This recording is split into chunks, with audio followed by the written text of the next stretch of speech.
میرے شوہر کو دبئی سے آئے تقریباً 3 مہینے ہو گئے تھے۔ ان کے سامان میں ابھی بھی کچھ چیزیں ایسی پڑی تھیں جنہیں میں نے کھول کر نہیں دیکھا تھا۔ پھر انہوں نے خود ہی اپنا سامان باہر نکال کر سیٹ کرنا شروع کر دیا۔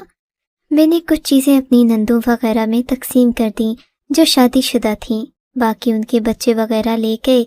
میرے لیے زیادہ کچھ نہیں بچا تھا۔ ایک دن میں بیٹھی یہی سوچ رہی تھی کہ ماجد دبئی سے آئے تو سبھی کے لیے کچھ نہ کچھ لے کر آئے، جبکہ میرے لیے انہوں نے سونے کی ایک انگوٹھی تک نہیں لائی۔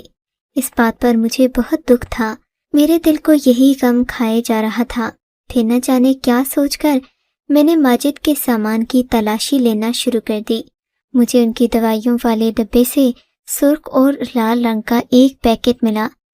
اس ڈبے کے اوپر ایک لڑکی کی تصویر بنی ہوئی تھی۔ تصویر کچھ ایسی تھی کہ اس سے صاف ظاہر ہوتا تھا کہ اس ڈبے میں جو دوا ہے وہ مردوں کے استعمال کی نہیں ہے بلکہ خواتین کے لیے مخصوص ہے۔ مجھے کچھ شک سا ہوا۔ پھر میں نے سوچا کہ شاید اماں جی کے لیے لائی ہو۔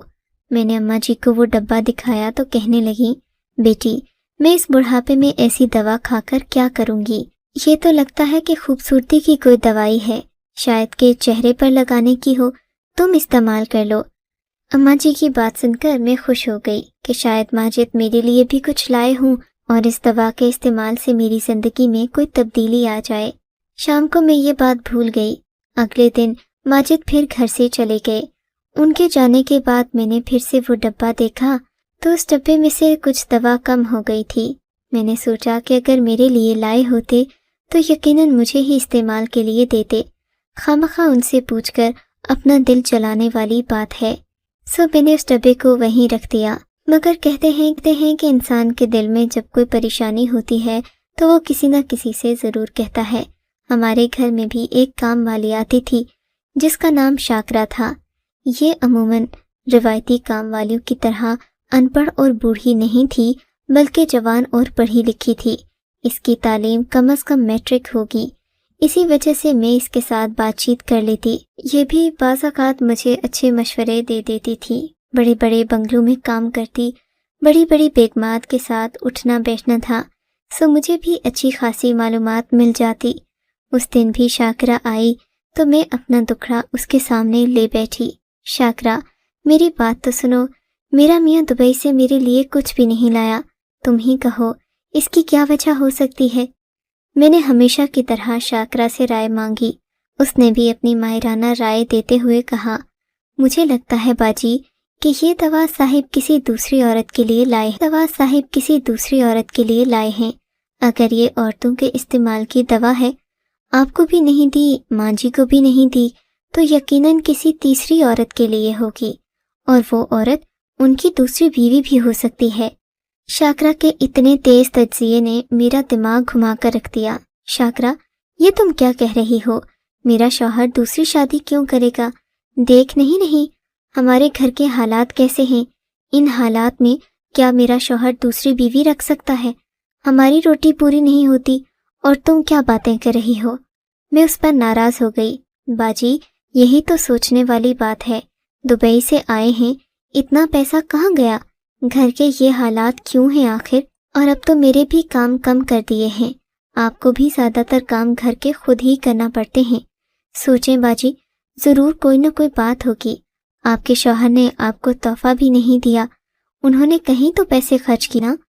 شاکرا کی بات پر میں بھی سوچ میں پڑ گئی۔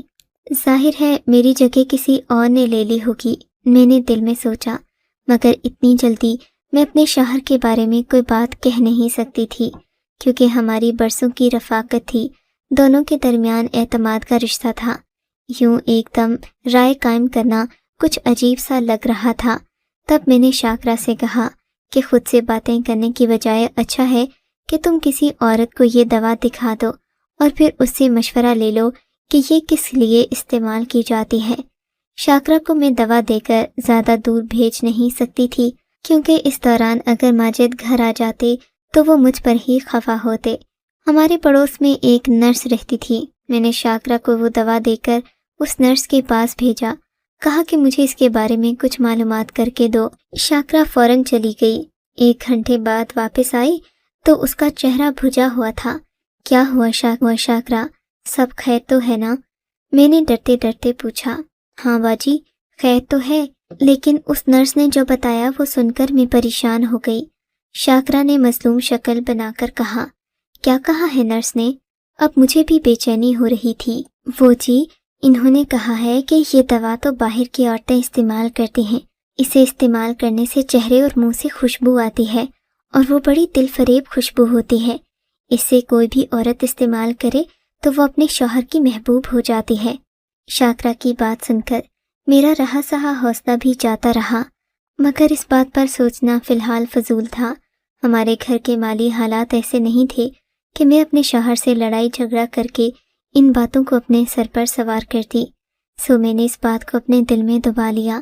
مگر شک ایک بار انسان کے دماغ میں داخل ہو جائے تو پھر اسے نکالنا مشکل ہوتا ہے۔ اب مجھے اپنے شوہر پر شک رہتا تھا۔ میں اٹھ گیا۔ میں ہر وقت انہیں شک کی نظر سے دیکھتی، بار بار باتوں میں پوچھنے کی کوشش کرتی کہ ان کا دوسری شادی کا ارادہ تو نہیں ہے، جس پر وہ اکثر چڑ جاتے۔ ایک دن کی بات ہے، میں نے شاکرا کے ذمہ ایک اور کام لگایا۔ ماجد کے آفس سے جانے کے بعد میں نے اس کی ذمہ داری لگائی کہ وہ ان کا پیچھا کرے، اور وہ جہاں داخل ہوں، جس گھر میں جائیں، مجھے اس کی مکمل تفصیل بتائے۔ شاکرا کو اس دن میں نے کوئی کام نہ کرنے دیا، گھر کے سارے کام خود نپٹائے۔ شام کے تقریباً 3 بجے شاکرا گھر داخل ہوئی۔ آج بھی حسب معمول اس کا چہرہ اترا ہوا تھا، جسے دیکھتے ہی میرے ذہن میں خطرے کی گھنٹی بجنے لگی۔ میرے پوچھنے پر شاکرا نے دل دہلا دینے والی خبر دی۔ کہنے لگی، میں نے ماجد میاں کا صبح صبح پیچھا کیا۔ اس سے پہلے مجھے ایک بنگلے میں بھی جانا تھا، مگر حیرت مجھے اس وقت ہوئی جب ماجد صاحب ایک بڑے بنگلے میں داخل ہوئے۔ اس بنگلے کے ساتھ ہی ایک ہوٹل بھی واقع ہے۔ اس ہوٹل میں تو میرے معلومات کے مطابق زیادہ تر عیاش لوگ آتے ہیں۔ ان کی باتیں اور محفلیں رنگین ہوتی ہیں۔ اس ہوٹل میں ہزاروں روپے ایک ایک رات میں خرچ کیے جاتے ہیں۔ آگے تو آپ سمجھدار ہوں گی کہ یہاں کس قسم کے لوگ آتے ہیں۔ میں جانتی ہوں آپ کے لیے یہ خبر سننا کوئی آسان بات نہیں ہے، مگر سچ پر جتنی جلدی یقین کر لیا جائے اتنا ہی اچھا ہے۔ شاکرا کی بات نے مجھے توڑ کر رکھ دیا۔ اب میں اداس اور چپ چپ سی رہنے لگی۔ میرا شوہر رات گئے تک واپس آتا، کبھی کبھی تو انہیں آتے آتے صبح ہو جاتی۔ میرا دل اپنی زندگی سے اچاٹ ہو گیا تھا۔ لگتا تھا جیسے زندگی میں کچھ بچا ہی نہیں ہے۔ شکوہ بھی نہ کر سکتی تھی کہ جب بھی کوئی بات کرتی، ماجد وہی بات گول مٹول کر کے میرے منہ پر دے مارتے، کہتے تم مجھ پر شک کرتی ہو۔ مگر شوہر جتنا بھی عورت کے دل میں اس کی محبت کم نہیں ہوتی۔ ایک دن صبح کے 4 بجے تھے۔ ماجد کا انتظار کرتے کرتے میری آنکھیں تھک گئی تھیں۔ تب میرے فون کی گھنٹی بجی۔ میں نے جلدی سے اٹھ کر فون اٹھایا تو ایک آدمی نے گھبرائی ہوئی آواز میں مجھ سے پوچھا، کیا آپ ماجد صاحب کی بیوی ہیں؟ جی ہاں، میں ہی بول رہی ہوں۔ میں نے کہا، کیا بات ہے، خیریت تو ہے نا؟ جی آپ کو اطلاع دینا تھی کہ آپ کے شوہر کا ایکسیڈنٹ ہو گیا ہے، آپ فلاں ہسپتال میں آ جائیں ورنہ بہت دیر ہو جائے گی۔ گھر سے کچھ پیسوں کا بندوبست بھی کر کے آئیے گا۔ دوسری طرف سے فون بند ہو چکا تھا۔ گھر میں 5000 روپے ہی تھے جو مجھے ماجد نے کل رات ہی دیے تھے۔ میں نے جلدی سے چادر اوڑھی، ماں جی کو جگایا۔ وہ بھی اپنے بیٹے کے بارے میں سن کر پریشان ہو گئیں۔ ہم دونوں دعائیں مانگتی گھر سے نکلیں۔ خدا کا شکر کہ اسی وقت ہمیں ایک رکشے والا ہسپتال کی طرف جاتا مل گیا۔ میرے پاس صرف 5000 روپے کا نوٹ تھا۔ رکشے والے نے ہماری مجبوری دیکھتے ہوئے ہم سے کرایہ بھی نہیں لیا۔ ہم نے اس کا شکریہ ادا کیا اور ہسپتال کے اندر چلے گئے۔ وہاں جا کر کیا دیکھتی ہوں کہ میرے شوہر پٹیوں میں بندھے ہوئے ہیں۔ میں ان کی یہ حالت دیکھ کر رو پڑی۔ پاس جو آدمی کھڑا تھا وہ ہمیں حوصلہ دینے لگا۔ ان کو کیا ہوا ہے؟ آپ کو کہاں سے ملے ہیں؟ میں اس شخص سے پوچھنے لگی۔ اس آدمی نے بتایا کہ ماجد سڑک پر اندھا دھند بھاگ رہے تھے کہ ان کو ایک گاڑی نے ٹکر مار دی اور یوں وہ زخمی ہو کر گر پڑے۔ تبھی وہ انہیں ہسپتال لے آیا۔ وہ شخص ہمیں عجیب نظروں سے دیکھ رہا تھا۔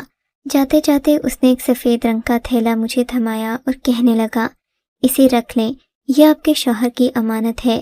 میں نے اس شخص سے تھیلا لے کر کھولا تو اس میں زنانہ کپڑے تھے جو کافی رنگین اور خوشبودار تھے۔ اس وقت میں دھڑکا، مگر میرا شوہر انتہائی نگہداشت کے یونٹ میں تھا، سو میرا کچھ کہنا بنتا نہیں تھا۔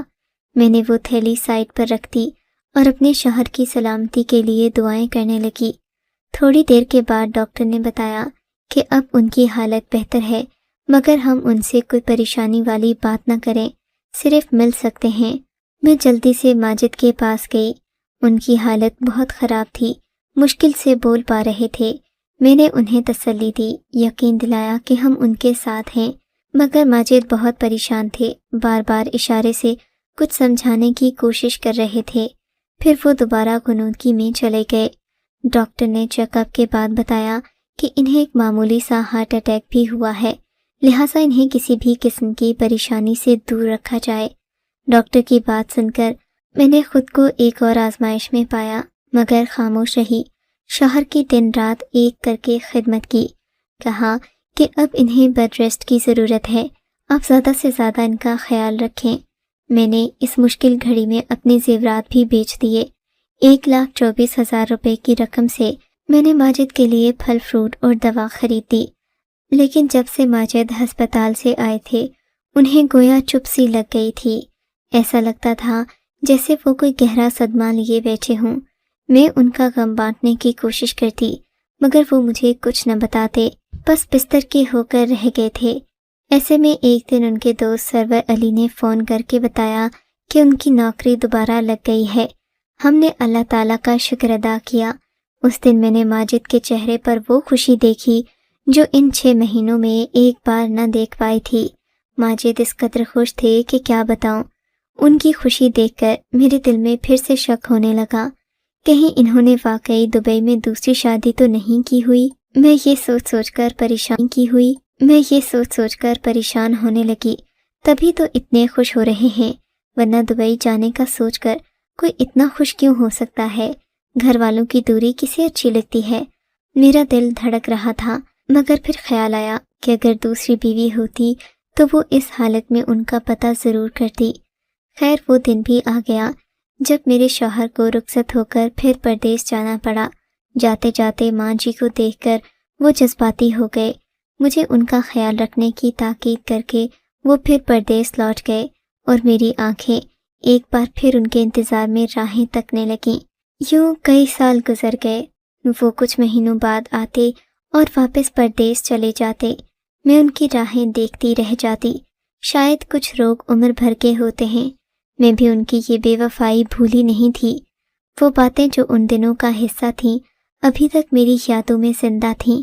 میں اپنے شوہر سے چاہ کر بھی اس بارے میں زیادہ بات نہ کر پاتی۔ مجھے ڈر سا لگتا کہ اگر یہ بات سچ نکل آئی تو میں کیا کروں گی۔ برسوں بعد جب وہ اپنی ذمہ داریاں مکمل کر کے پردیس سے لوٹے تو مجھ سے رہا نہیں گیا۔ ایک دن شام کو بیٹھے ہم چائے پی رہے تھے، اپنے پرانے دنوں کی یادیں تازہ کر رہے تھے کہ میں نے ان سے یہ بات پوچھ ہی لی، اور ساتھ ہی جڑے ساری قصے کہانیاں بھی سنا دیے کہ کیسے میں نے شاکرہ کے ذریعے ان کی جاسوسی کروائی، اور پھر سچ پتہ لگنے کے ڈر سے خود ہی خاموش ہو کر بیٹھ گئی۔ میری بات پر وہ ہنس پڑے اور بولے، افسوس ہے تم پر، تم نے اتنی ساری عمر ایک بے سکونی اور بے چینی کی نظر کر دی جس کا سرے سے کوئی وجود ہی نہیں تھا۔ کاش کہ تم نے مجھ سے ایک بار پوچھ لیا ہوتا تو اس بات کی نوبت نہ آتی جس نے تمہارے گلے میں پھانس لگا رکھی ہے۔ ان کی باتیں سن کر میرے دل کو کچھ حوصلہ سا ہوا رہے تھے۔ خیر ماجد بتانے لگے، جب میں دبئی سے بے روزگار ہو کر وطن واپس آیا تھا تو میرے دل میں ایک ہی خوف تھا کہ میں کیسے تمہاری توقعات پر پورا اتروں گا، ماں جی کی خواہشیں، ان کا علاج کیسے پورا ہوگا، اور پھر تم جس طرز زندگی کی عادی ہو چکی تھیں اس کے بعد غربت کی زندگی قبول کرنا تمہارے لیے کتنا مشکل ہوگا۔ یہی وہ سوچیں تھیں جنہوں نے مجھے پریشانی میں مبتلا کر رکھا تھا۔ میں دن رات اسی فکر میں کٹتا رہتا، سمجھ نہ آتی کہ کیا کروں۔ نوکری چلے جانے کے بعد میرے پاس اب کوئی راستہ نہیں بچا تھا۔ تب ایک دن پریشانی میں ایک آدمی کے پاس بیٹھ گیا، وہ بھی شاید میری طرح حالات کا ہمارا تھا۔ میں نے اس سے پوچھا وہ کیا کام کرتا ہے۔ اس نے بتایا کہ وہ ایک ہوٹل میں ویٹر ہے اور اس کی تنخواہ بہت معمولی ہے۔ خیر باتوں باتوں میں اس نے بتا دیا کہ وہ جس ہوٹل میں کام کرتا ہے وہاں بڑی بڑی پارٹیز ہوتی ہیں، لوگ رقاصاؤں کا رقص دیکھنے اور گانا سننے آتے ہیں۔ اس کے علاوہ بھی کئی سرگرمیاں ہوتی ہیں جن کے عوض وہاں پیسوں کی بارش ہوتی ہے، مگر پھر بھی وہ معمولی تنخواہ پر گزارا کر رہا ہے۔ وہ کہہ رہا تھا کہ اس کا ضمیر اس نوکری سے مطمئن نہیں ہے۔ کچھ سوچ کر میں نے اس سے کہا کہ تم مجھے وہاں لے چلو، شاید میرا بھی کوئی کام بن جائے۔ میں بھی یہ سوچ کر وہاں نہیں گیا تھا کہ میں وہاں کیا کام کروں گا۔ جب میں ہوٹل کے مینیجر سے ملنے گیا تو اس کے پاس ایک بوڑھا آدمی بیٹھا ہوا تھا۔ بوڑھا کافی زمانہ شناس لگتا تھا۔ اس نے مجھے دیکھتے ہی وہاں سے اٹھنے کا کہا۔ ایک الگ کمرے میں جا کر اس نے میرا سرسری جائزہ لیا اور بولا، کیا تم گانا گا لیتے ہو؟ جی، گانا؟ میں نے حیرت سے پوچھا۔ ہاں، تمہاری آواز بہت باریک اور سریلی ہے۔ مجھے لگتا ہے کہ تم ایک عورت کی آواز میں بھی گانا گا سکتے ہو۔ بوڑھے کی بات نے مجھے مشتعل کر دیا۔ یہ آپ کیا کہہ رہے ہیں؟ گھبراؤ نہیں برخودار، میری پوری بات سنو تو تم یوں غصہ نہیں کرو گے۔ بوڑھے کی بات سننے پر میں مجبور ہو گیا۔ تب بوڑھے نے مجھے بتایا کہ وہ پہلی ہی نظر میں مجھے پہچان گیا تھا، اور اگر میں اس کی بات مان لوں تو میں لاکھوں روپے ایک ہی مہینے میں کما سکتا ہوں۔ بوڑھے کی بات ماننا میرے لیے مشکل نہیں تھا۔ اس نے مجھے حلیہ بدلنے اور امیر زادوں کے سامنے گانا پیش کرنے کا کہا، مگر یہ سب میرے بس کی بات نہیں تھی۔ میرا ضمیر مجھے یہ کرنے کی اجازت نہ دے رہا تھا۔ اسی دن اماں جی کی طبیعت خراب ہو گئی۔ میرے پاس اور کوئی کام نہیں تھا۔ میں نے اس کام پر آمادگی ظاہر کر دی۔ گانا گانے میں تو میں بچپن سے مہارت رکھتا تھا۔ بوڑھے کی بات مان کر میں اپنی روزی روٹی کمانے میں لگ گیا، مگر ہر رات مجھے وہی حلیہ بنانا پڑتا جس کا مجھے آرڈر دیا جاتا۔ تم تو جانتی ہو، ہمیشہ سے اپنا خیال رکھتا آیا تھا۔ میری رنگت صاف تھی اور ہاتھ بھی نازک دکھتے تھے۔ بس اسی بات نے جلد ہی مجھے اس ہوٹل میں مشہور کر دیا۔ اب لوگ خاص طور پر میرا گانا سننے آتے اور مجھ پر پیسوں کی برسات کرتے، مگر میں اس سب سے خوش نہیں تھا۔ اس سب کے دوران میں اپنے دوست سے دبئی جانے کے بارے میں بھی بات چیت کر رہا تھا، اور اس نے میرا آدھا کام کر دیا تھا، جس کے لیے مجھے مزید روپوں کی ضرورت تھی۔ اب تو یہ نوکری میرے لیے اور بھی ضروری ہو گئی۔ میں زیادہ دیر ریاض کرنے لگا، آواز کو خوبصورت بنانے کے لیے۔ اسی بوڑھے اشرف نے مجھے ایک دوا دی جس کے استعمال سے میری آواز اور خوبصورت ہو گئی۔ اب میرے گانے کے چرچے دور دور تک پھیل گئے تھے۔ ایک دن کی بات ہے، رات کو گانا گانے کے بعد میں گھر واپس آ رہا تھا کہ کپڑے تبدیل کرنے والے کمرے کی طرف میں نے دو آدمیوں کو دیکھا۔ یہ شاید میرا انتظار کر رہے تھے۔ ان کو پتہ تھا کہ میں یہیں جا کر اپنے کپڑے تبدیل کرتا ہوں، یا انہوں نے مجھے کہیں آتے جاتے دیکھا ہوگا۔ میں ان لوگوں کے تیور سمجھ گیا تھا، مگر میں وہاں پر اپنی مردانگی کا مظاہرہ نہیں کر سکتا تھا، سو میں وہاں سے جلدی سے کھسک گیا۔ سوچ لیا کہ گھر میں یا راستے میں کہیں بھی کپڑے تبدیل کر لوں گا، مگر ان لوگوں نے میرا پیچھا کرنا شروع کر دیا۔ عورتوں والے کپڑوں میں چلنا مجھ سے مشکل ہو رہا تھا۔ پہلے تو میں ہوٹل میں ایک ہی جگہ کھڑا ہو کر گانا گاتا تھا، مگر آج اس لمبے چوڑے لباس میں بھاگنا میرے لیے بہت مشکل تھا۔ اور ستم تو یہ کہ ان دونوں میں ایک شخص میرا جاننے والا تھا، وہ میری اس حقیقت سے واقف نہیں تھا۔ اگر وہ مجھے پہچان لیتا تو یقیناً میرے لیے بہت بڑی بے عزتی کی بات ہوتی۔ اللہ نے میرا پردہ رکھ لیا اور کوئی گاڑی مجھے ٹکر مار کر چلی گئی۔ یہ لوگ بھی گھبرا کر پیچھے ہٹ گئے۔ ایک آدمی نے مجھے ہسپتال پہنچا دیا، اور آگے کی کہانی تو تم جانتی ہی ہو۔ اس دن جب مجھے چوٹیں آئیں، میں نے اللہ کے حضور دعا کی تھی کہ وہ مجھے اس ذلت والے پیشے سے نجات دے اور میرے لیے باعزت روزی کا بندوبست کر دے۔ اور پھر دیکھو، میری دعا قبول ہو گئی۔ ماجد نے میری طرف دیکھا تو میری آنکھوں میں آنسو بھی تھے، شرمندگی بھی، ندامت بھی اور پچھتاوا بھی۔ کاش میں اپنی زندگی کے اتنے قیمتی سال اسے غلط فہمی کی نظر نہ کرتی تو زندگی کتنی خوشگوار ہو سکتی۔